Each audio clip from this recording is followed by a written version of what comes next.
Hello to everybody and welcome to our today's online training for students. Today we will work about the reinforced concrete design. My name is Juliane Stopper. I'm working for Dlubal Software since maybe around about 3.5 years. I'm working in the support on the one hand, and on the other hand I'm supporting the developer teams for concrete design and geotechnical analysis.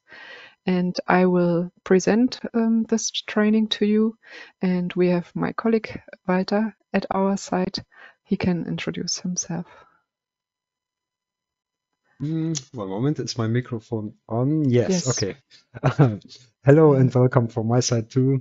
My name is Walter Fröhlich. At Dlubal Software, I'm responsible for customer support via email and telephone. I'm working at Dlubal Software since 13.5 years. I'm also working in the team for the development of steel joints. Today I will answer to your questions in the chat, and all questions that I cannot answer directly, they will be answered at latest on Friday, because tomorrow is holiday in Germany.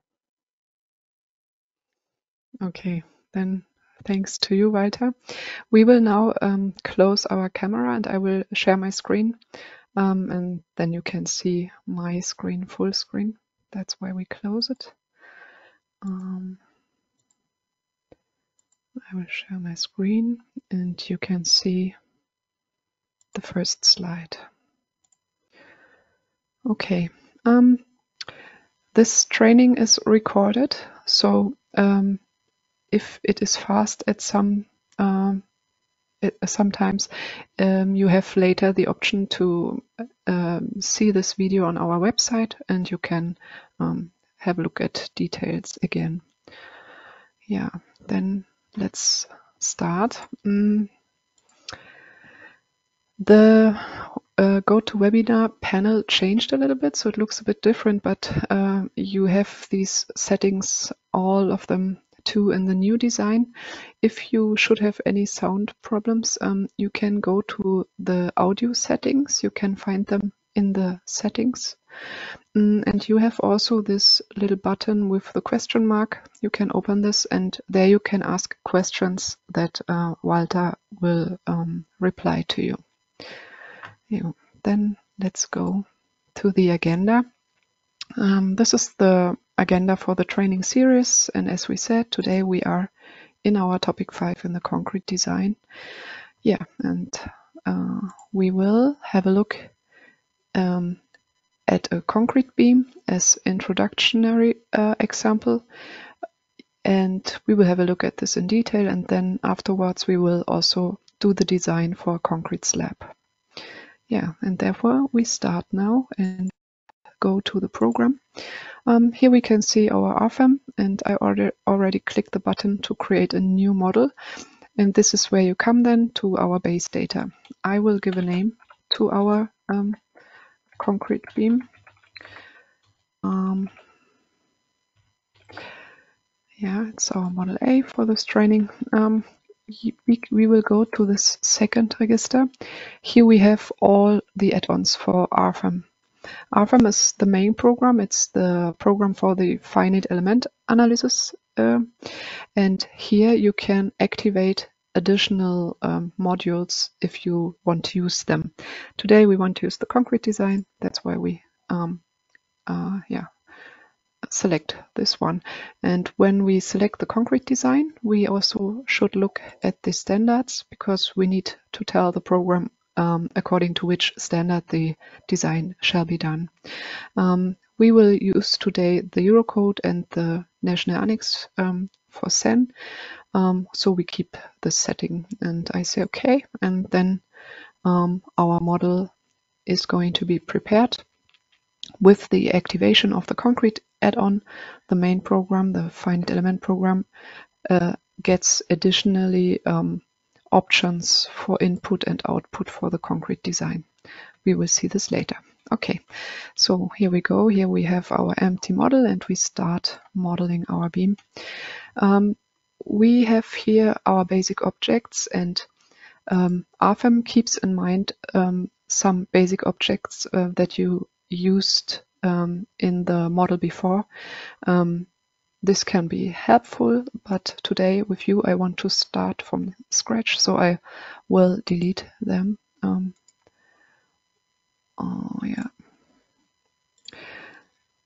So we can start from 0. Okay, so the first topic we will care about is the materials. I double click on it and here we can enter our materials.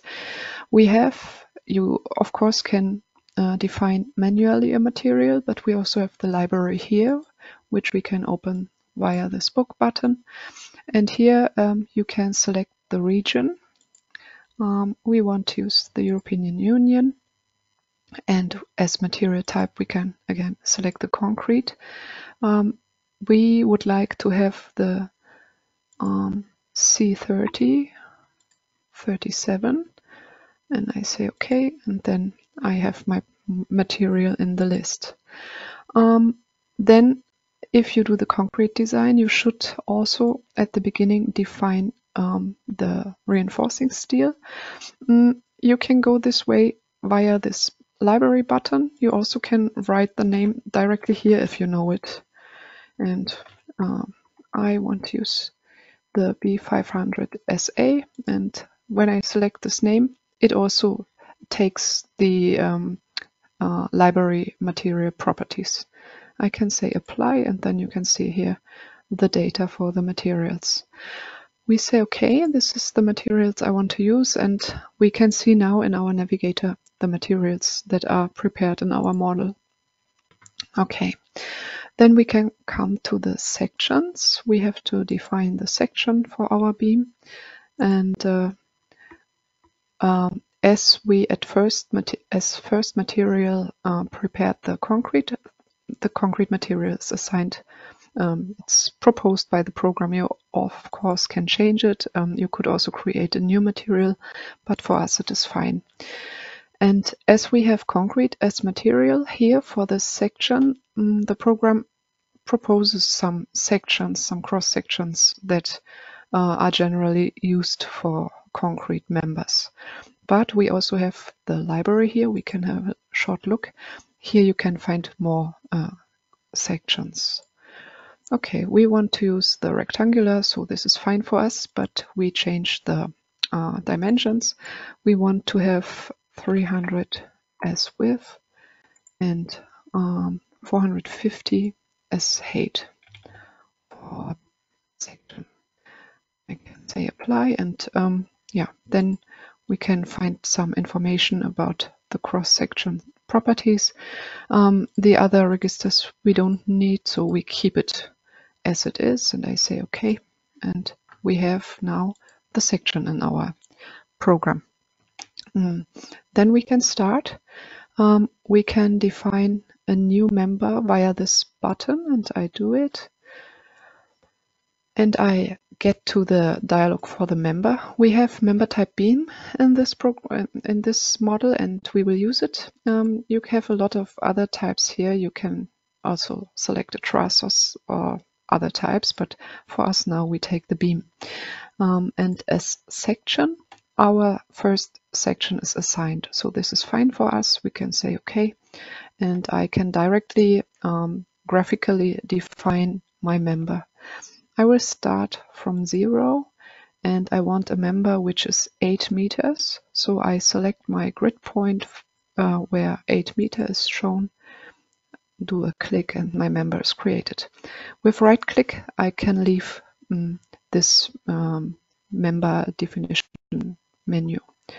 Okay, here we have our beam. Now what do we need? We need supports, and I have one support here at this end, so I can select this node and do a right click and say edit node, and here I have the option to assign a support, and I want to have my support fixed, so I select this nodal support. It was already prepared. We can also have a short look inside this nodal support, but it's nothing complex. It's the fully fixed option. Okay, then I say OK, and I can see my support here. This beam has another support here in between, and currently I don't have a node there, so I want to create one.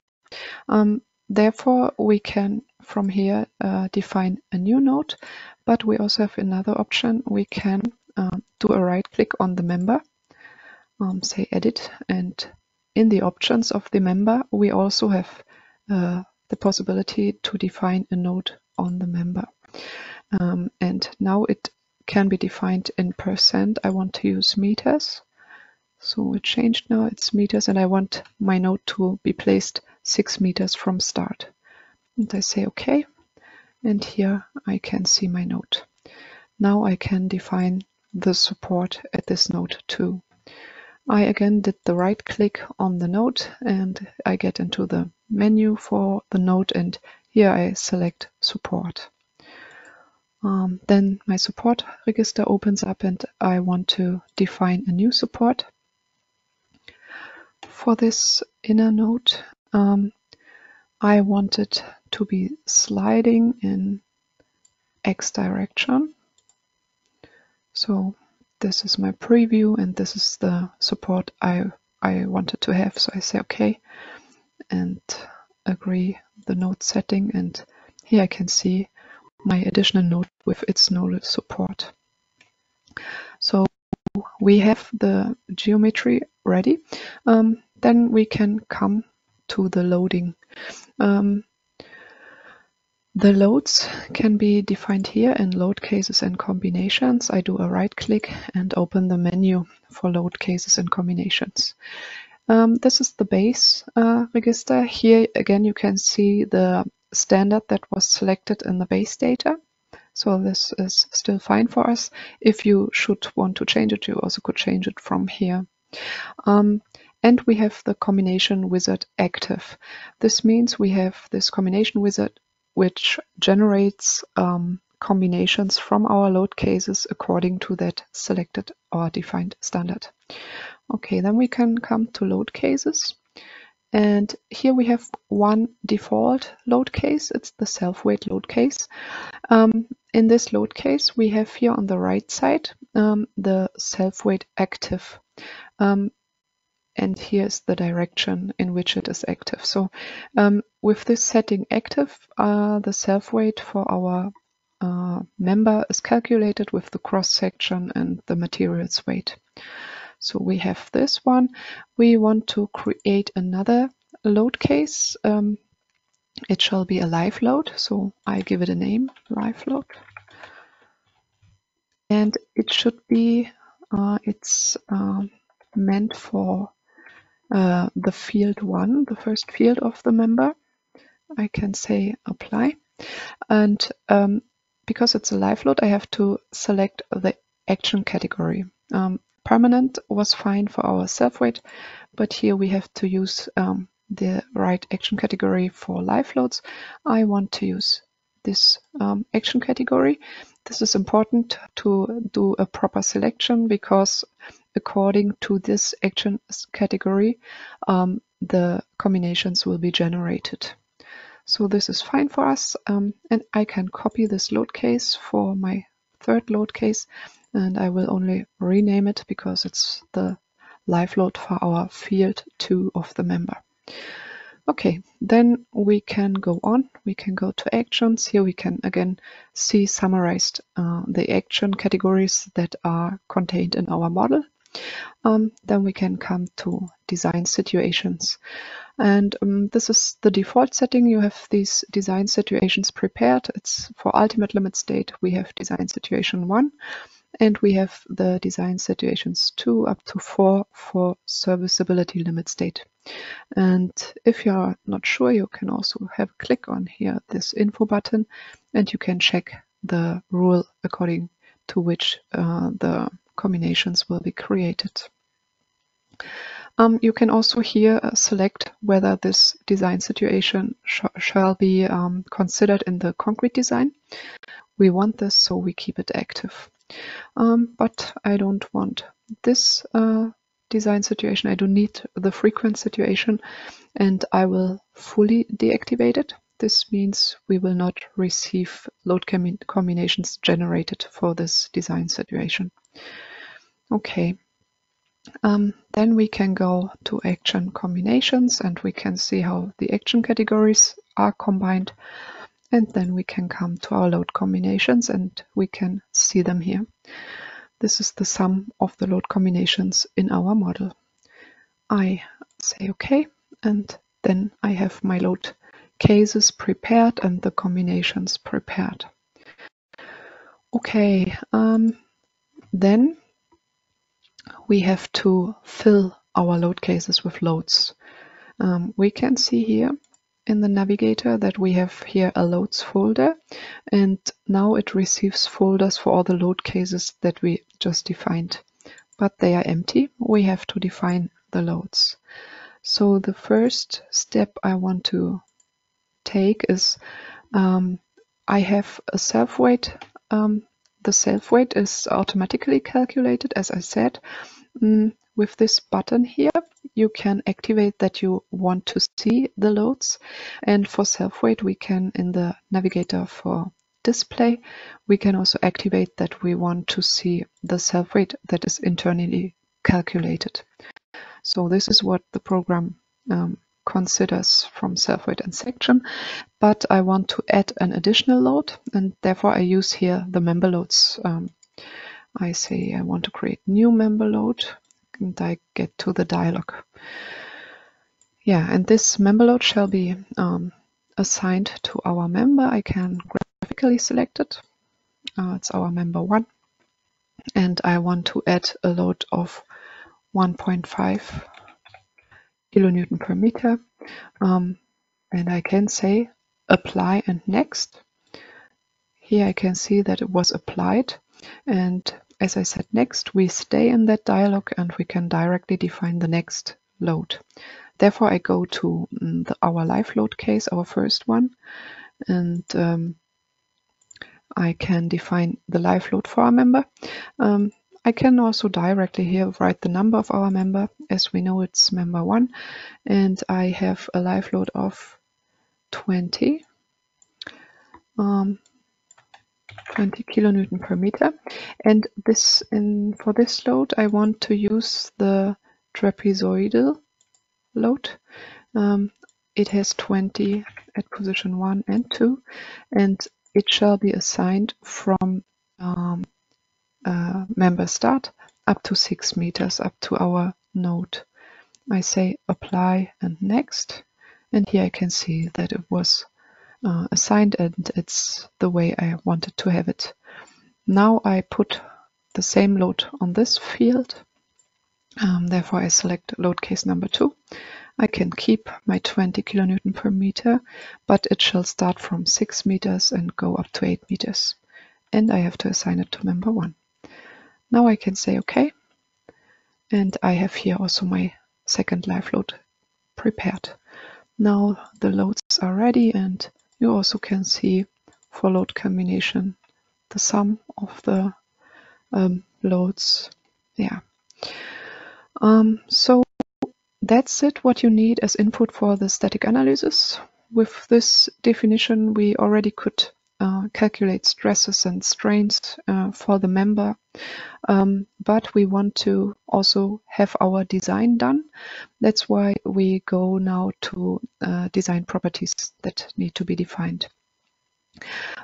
Therefore, I do a double click on my member, and maybe you already saw it. We have here design properties for concrete design, and they are activated.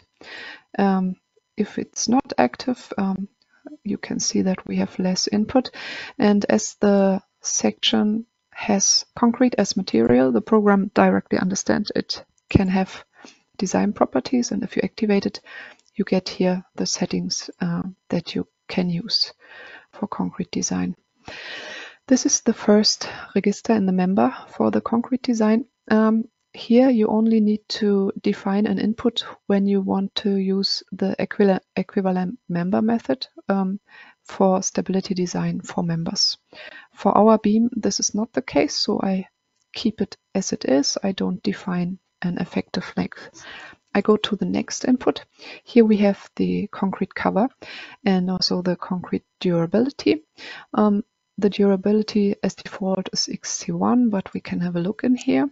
Here you have this image which helps you, and you can here select other durability classes, and yeah, you can define what you need.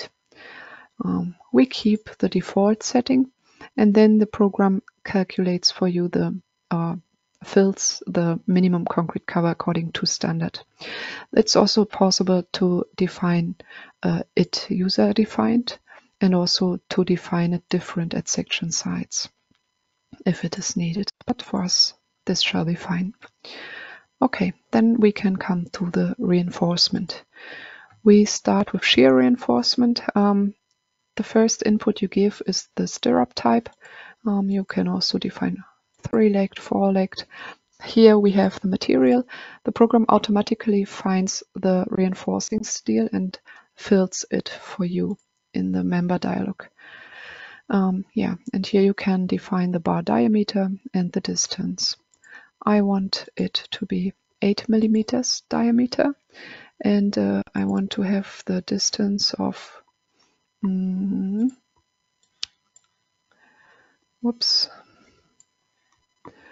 of 20 centimeters. Okay, then this is how now the shear reinforcement looks like. Then we can come to the longitudinal reinforcement. The longitudinal reinforcement is similar with the type of reinforcement. It's the first setting.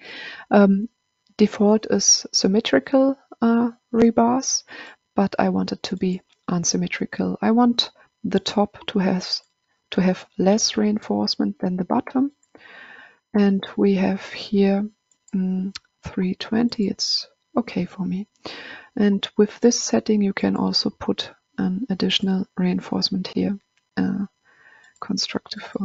Yeah, I will keep it 0, and this is our longitudinal reinforcement. Here you can see the reinforcement area as information, and it is also possible, but we will come to this later, to define additional reinforcement, and yeah, we will come to this.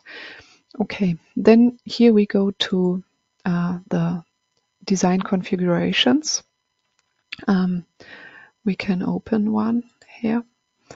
In the configuration, you can give settings that the program needs for doing the design according to the standard. For example, you can here define that you want the reduction of the shear force in the support face and distance D according to the standard.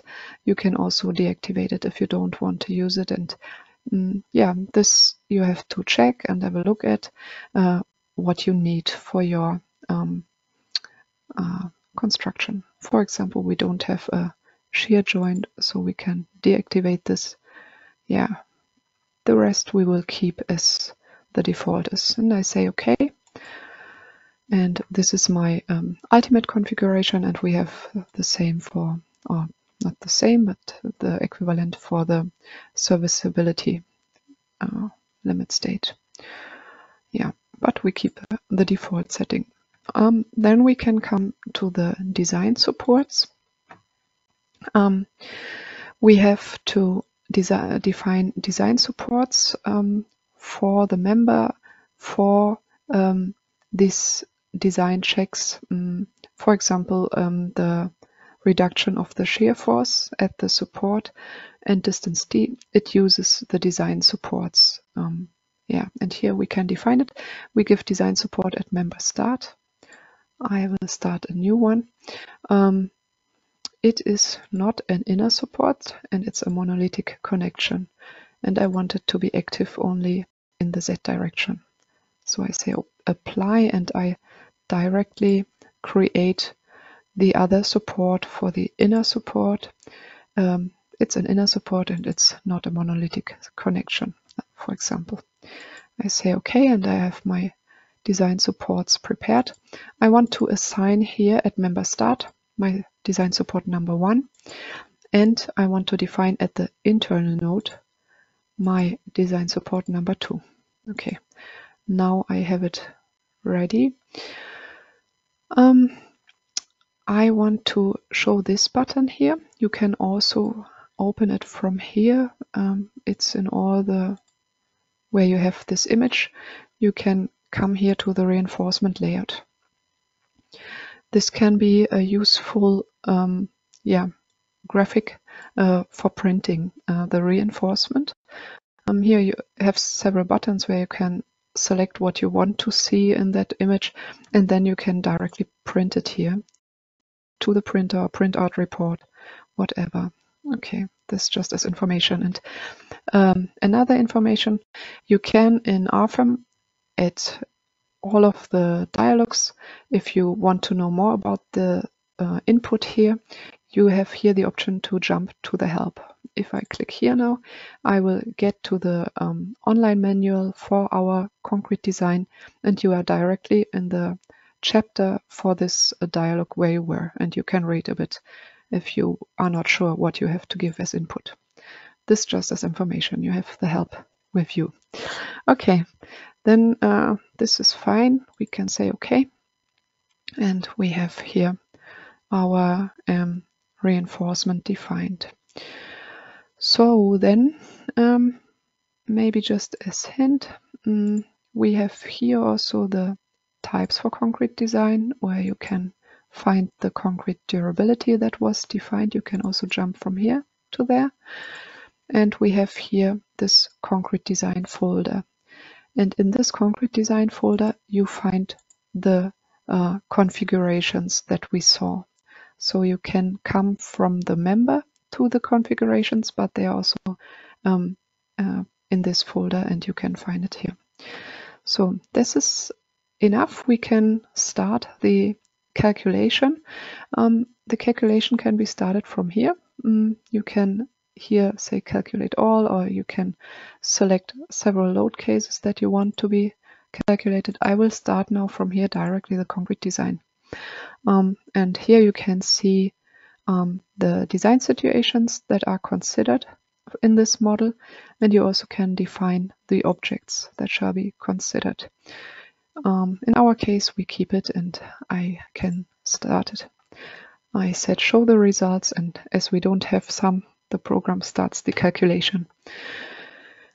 And as the program wants to do the concrete design, it understands which load combinations are needed for these design situations. So all the load combinations that belong to one of the design situations that you have here active to be considered, they are started now.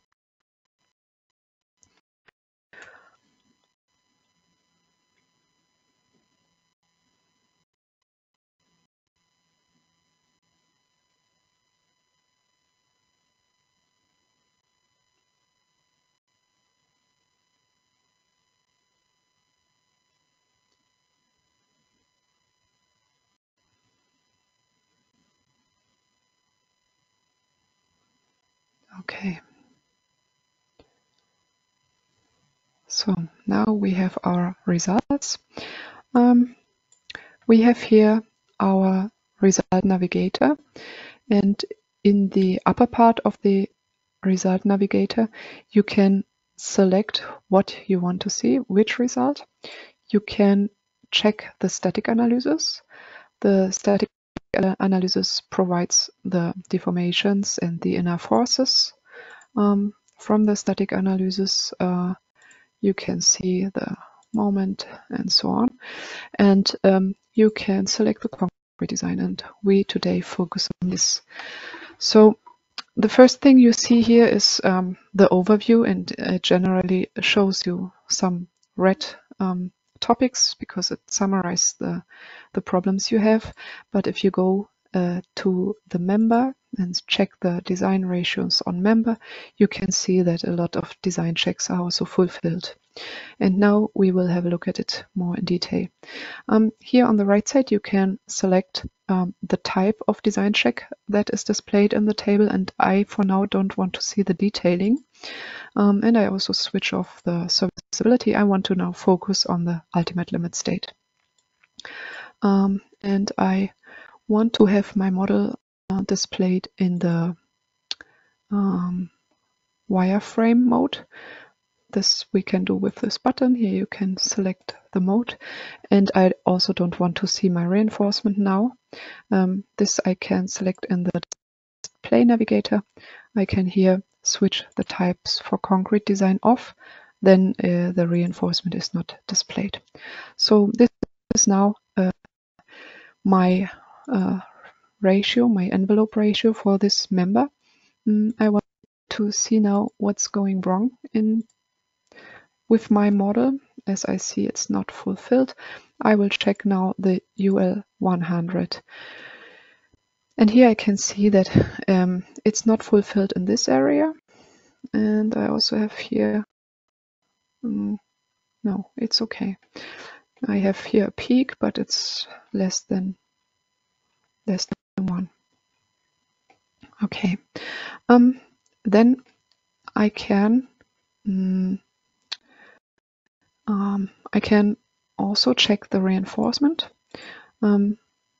We can see here now we look at the design check, but we can also switch it off and check the reinforcement. And I want to see my required reinforcement. This is what the program calculated as required. We can also say that we don't want to see the load. And this is what I did provide. I can activate the provided. And here I can see the problematic zone 2. I can see that I don't have enough reinforcement. And on the one hand, you can do it like this, and you can see what you did provide and what it is required. But we have also the option to directly see the not covered reinforcement. So at the top, I have here some. At the bottom, I have no additional reinforcement required. So we can see that we have here from this fixed support, we have at the top side some reinforcement missing, and we can also for every design check in our program here, you can do a double click on the design check type, and then you come to design check details. Here you can see more details for this X location, for this load combination, for this design check. And what I want to show is you also can from here have a look at this section, and you can see the stress state the section is in. And there we can see that we have tension at the top side because of that fixed support, and that's why my design check is not fulfilled, because my reinforcement is not enough there. So we will put some additional reinforcement, and I can do this with doing a double click on the member. Yeah, and we see we need some 4.79 centimeter square. We need additionally in the longitudinal reinforcement. So we go to longitudinal reinforcement and we create a new item here. And I again want to use the unsymmetrical type because we only want to add reinforcement at the top side. So I set the bottom side on 0, and at the top side I want to add some bars, and I will check here. This is not enough, so I will put diameter 16 and 3 of them. Then I have enough for my not covered reinforcement. And we don't want to put this reinforcement along the whole member length. And this we can control here. We go downwards a bit. And here we can see we can define the start of the reinforcement location, and we can define the X location for the end. And I want to maybe yeah, we have 3 meters here, so maybe 250, up to 250 meters.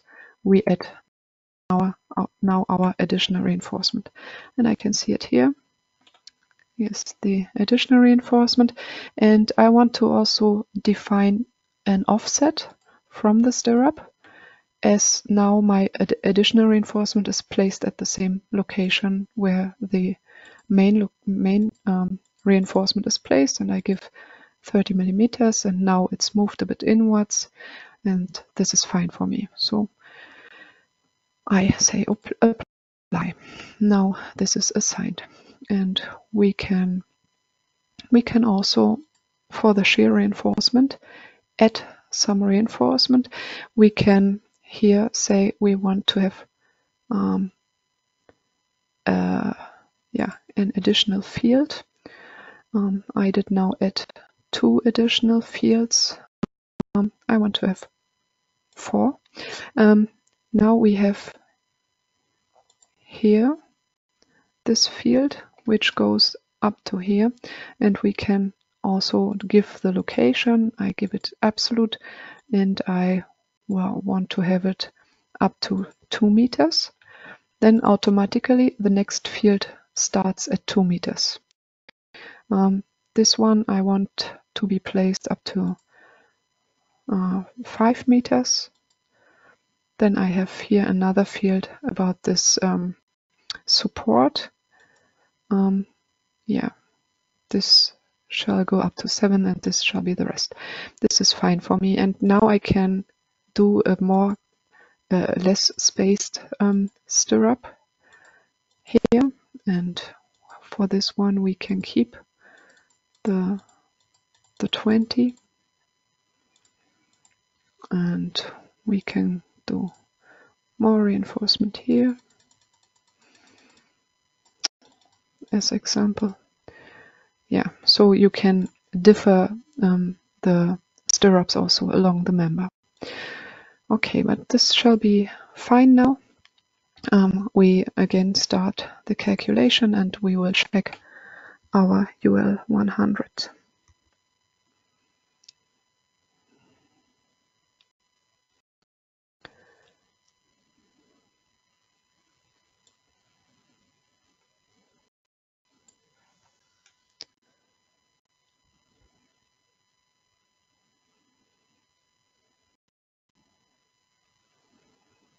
Okay,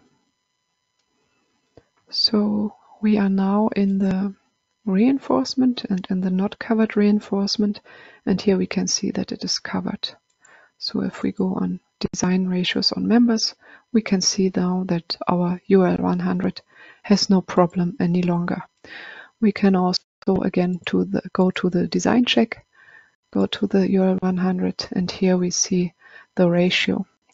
And in the upper part of the navigator you can select what you want to see, and in this part you can do settings for the way how it shall be displayed. And we can, for example, for the member, say that we want to see all values, then you get more results along the member. Yeah, that's it for this member, I would say. It's for now okay. So we finished this concrete beam, and we want to go to the slab. For the slab I have a model prepared, which is already open in here. So I want to save it, and then I will go to our slab so that we can do a surface design. Therefore I do a double click here on this model, and we jump to our surface. I can show it in the slide also as information. This is the aim of our next model.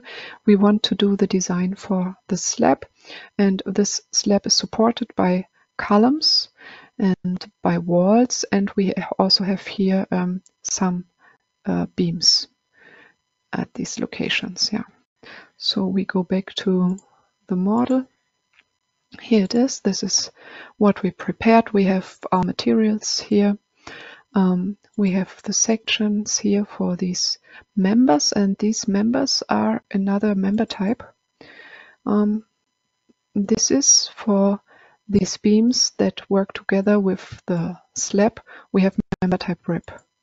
So we have here member type rib, and it looks like this. It has it works together with this slab. So yeah, this just as information. Then we have the thickness. For members, we need to define the section, and for surfaces, we need to define thicknesses, and this is the thickness for our slab. Yeah, then here we can see our ribs, and here we can see our slab. What I would like to do is I want to go to Navigator Display. We want to activate the rendering for the surface. We go here to Rendering, Model, and Surfaces, and here we can say Filled Included Thickness. And now we can see the thickness of the surface, and we can see that our rib is placed directly below that surface. And we also can activate here for member type rib, the rib section. And if we go now here on the transparent mode, we can see the width of that is considered in the rib of the slab according to standard or to definition. Okay, then we can go to our navigator. Now we have to define the design properties for the rib, and it's equivalent to the members. We can do a double click on the surface. I meant we want to give the design properties for the surface. So this is what we do now. That's why we did double click on the surface.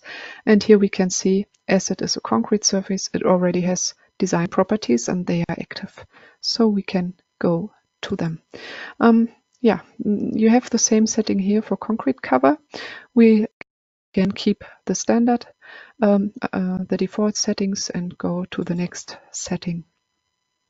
Here you can define into which direction of the surface your first reinforcement direction shall show. So our first reinforcement direction is along the X direction of the surface. So in this direction, and reinforcement direction 2 is then along Y direction. This is fine for us, and we can see now here we have the surface reinforcement and it's empty. So we go here on the table and create a new surface reinforcement.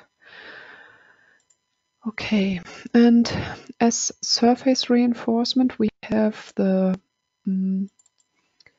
here the location type, which is on surface. This means the reinforcement you define will be placed all over the surface.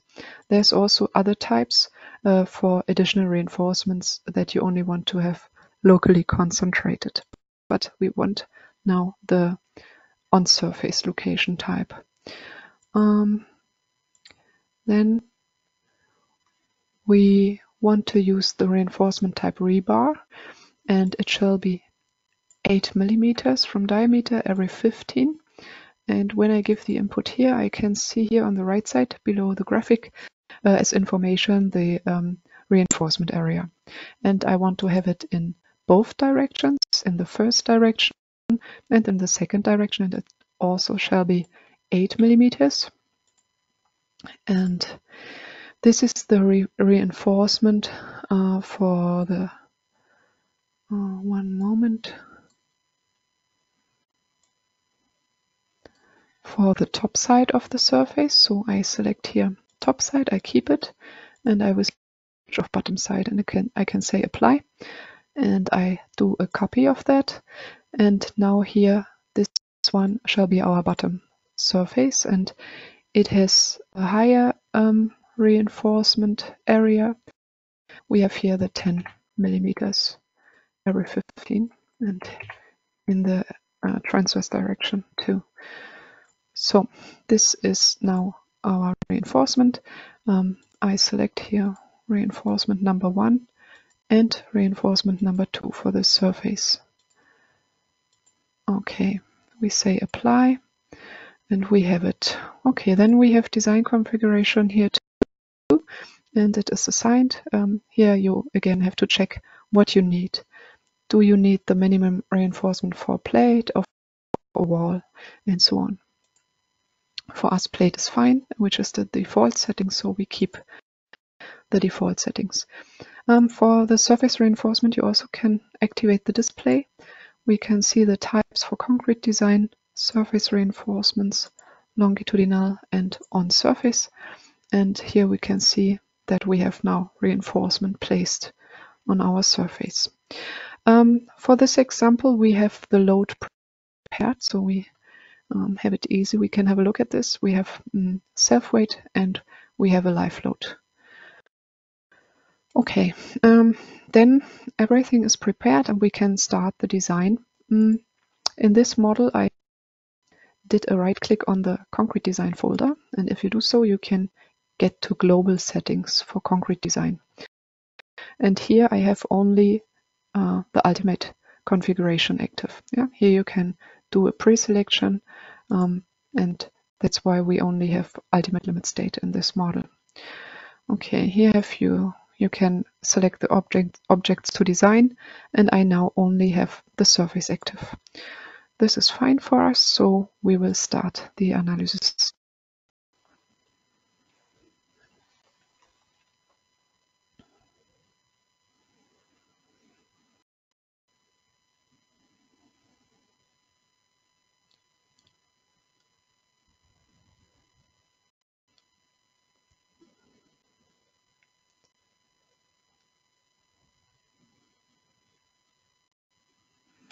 Okay.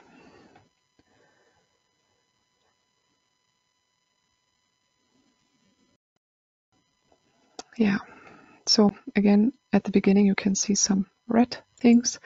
We will go now to the design ratios on surfaces, and here we will see, we do see the relevant results.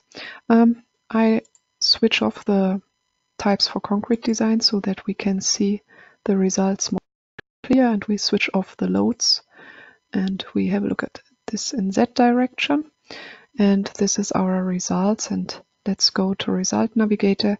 Here we can change the type of display to isobands, and then it is more obvious, and the values on surfaces I don't want to show yet. Okay, then here we have design checks, and we can see we do now look at the first reinforcement direction in X direction, as we remember, at the top side of the slab. And this is the second direction, also at the top. So we can see that we have tension at the locations where the supports are placed on the top side. And if we go now to the bottom side, we can see that we have the higher loads and needs for reinforcement in the field. Okay. Yeah. Then we also can check the reinforcement. This was the design check. We can also go to the reinforcement and check the not covered reinforcement for longitudinal direction, and this is what we see. So we have around our supports at the top side the need for more reinforcement. The bottom side is fine.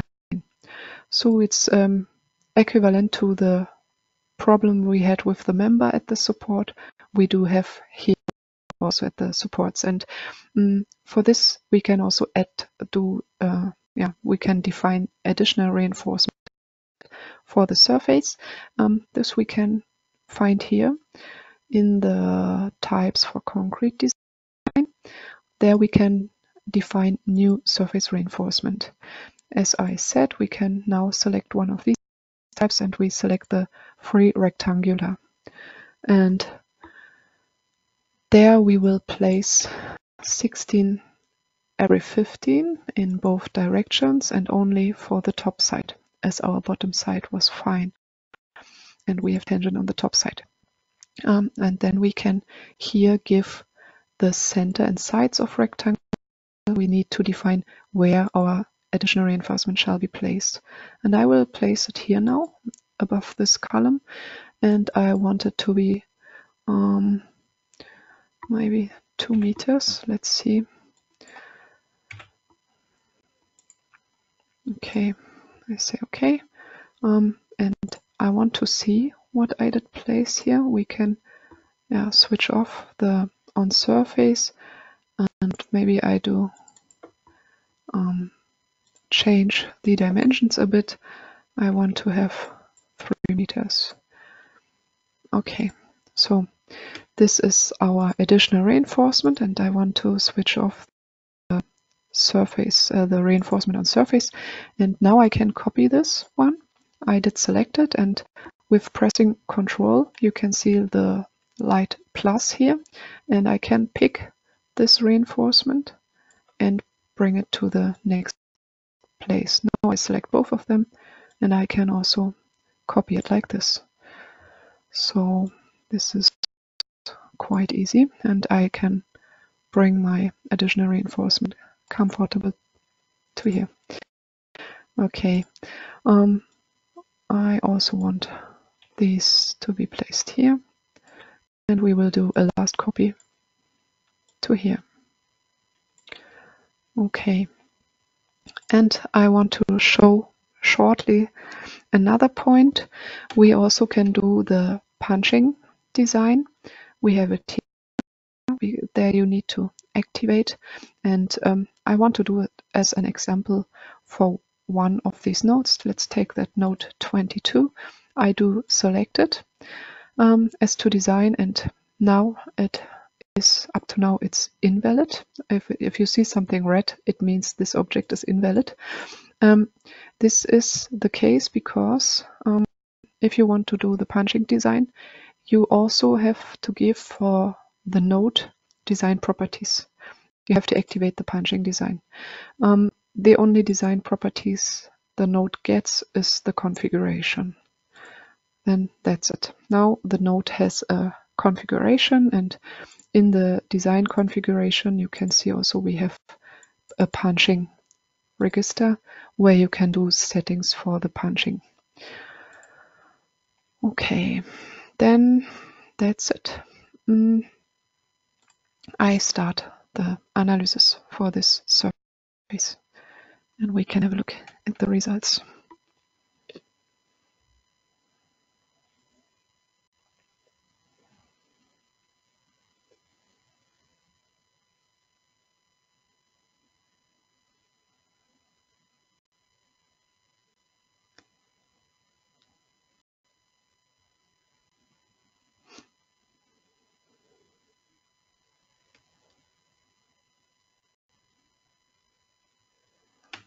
Okay, now it's ready. And we again go to design ratios on surfaces, and we can see here again the design check results, but I want to see the not covered reinforcement. And there I can see in this direction it is fine. In the second direction I still have here a problem that needs to be looked at, but you saw the procedure in general. You also can, for surfaces, open the design check details and follow the full design check. And yeah, here you can follow the design checks according standard. It's displayed here, and we have here the hints on the chapters of standard. It's given here. Yeah, so you can follow it in detail. Okay, and then as a last step, I want to show the results on nodes. We can also deactivate the types for concrete design so we don't see the reinforcement. We do have shear problems around these nodes, and these occur here because these nodes need the punching design check. And the result for punching for this one node we did, you can see here. I switch off the surface now, and here you can see the punching result for that node. And when we go on design ratios on nodes, you also have here the punching check, and you can see that the punching shear resistance without reinforcement is already fine. It's already below 1 for this node. And this check is then with reinforcement, and you can also do a double click here and follow the punching design check in detail. You can, here with this bottom at the bottom, you can also see the formulas without your values, and you can see the standard chapters, and you can see with your values. And all these design checks in detail can be print to print out report, and you can check everything in detail. Okay, then I think that's it so far. Maybe we can go back once to the ultimate state. In the first result for the first surface, you saw that we do have the option also to display isolines. This can be helpful if you want to print a surface result and you don't want to print it with all this color. You can use isolines and you can activate values on surfaces. Then it can be print more easy, and you can print your graphic, your result. Yeah, I think that's it for now. That's what I wanted to show regarding the concrete design for you as introduction. We finished our models, and I would like to do a last step. I would like to go with you on our website. We have our Dlubal website, and there you can find several things. We, for example, have here via the education menu, you can request the free student license, and we have also the option to download models. We have a lot of different models on our website that you can download, that you can have a look at how was it modeled in detail. And we also have informative topics. We have FAQs where you can find different topics, and you can, for example, check for concrete design what was published recently, and you can read more about this. Yeah, like this is a topic, for example, why are some punching notes not valid, and then you can read it and have a look at this. And we also have, these were the frequently asked questions, which are shorter articles, and we have also the knowledge base for a bit more detailed articles about different topics. Yeah, that's it, I think. Here we also can check for different topics, yeah, but you can find this. Okay, so you will also find our video on our website, the recording of today's training. Yeah, and yeah, that's it for today. I'm ready with the topics I wanted to introduce to you. I wish you much joy with the program, and thank you very much for your participation in our today's student training. I will now close the training. Have a nice day, and bye-bye.